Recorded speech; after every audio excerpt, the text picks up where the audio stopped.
Əgər siz də imtahana hazırlaşırsınızsa, bu sualı bilməyiniz vacibdir. Gəlin başlayaq.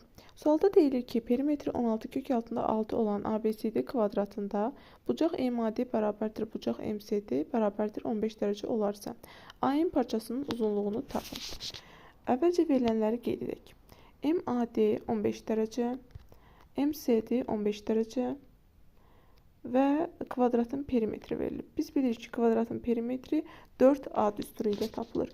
4A bərabərdir 16 kök altında 6. Buradan A-nı taparıq ki, 4 kök altında 6. Daha sonra A və C təpə nöqtələrini birləşdirsək, AC düz xəttini almış olarıq. Həmçinin də AC diaqonaldır. Və biz kvadratın diaqonalı tapmaq üçün tərəfin kök altında ikimisini tapmalıyıq. Yəni, diaqonal bərabərdir tərəf, yəni 4 kök altında 6 vurulsun kök altında 2. Yəni, 4 kök altında 12. Bu isə bizə verir 8 kök altında 3. Deməli, diaqonal 8 kök altında 3 imiş. Daha sonra biz bu bucaqları tapmalıyıq. Bu bucaqları tapmaq üçün biz nəyə bilməliyik? Burada bilməliyik ki, AC diaqonaldır. Həmçinin də bucağın tənbölənidir. Yəni, A bucağı bilirik ki, 90 dərəcədir. Tənböləni olduğu üçün bu hissəyə də 45 düşür, digər hissəyə də 45 düşür. Və 15 dərəcə varsa, biz bura 30 dərəcə yazmalıyıq ki, 45 dərəcəyə tamamlansın.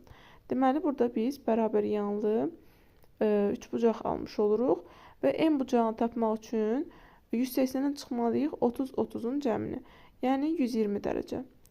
Burada da belə bir qayda var ki, deməli, bu qaydanı gəlin kənarda qeyd edək.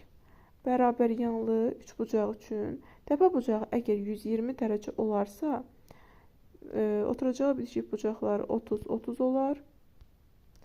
Və əgər bərabər tərəfləri AA adlandırsaq, deməli, oturacağı A kökü altında 3 olar. Bu qayda hər zaman doğrudur və hər zaman ödənilir. Deməli, 8 kök altında 3 olarsa tərəf, onda oturacağımız bərabər tərəflər 8 olar. Deməli, bizdən istənilən parça AN parçası idi. AN bərabərdir 8.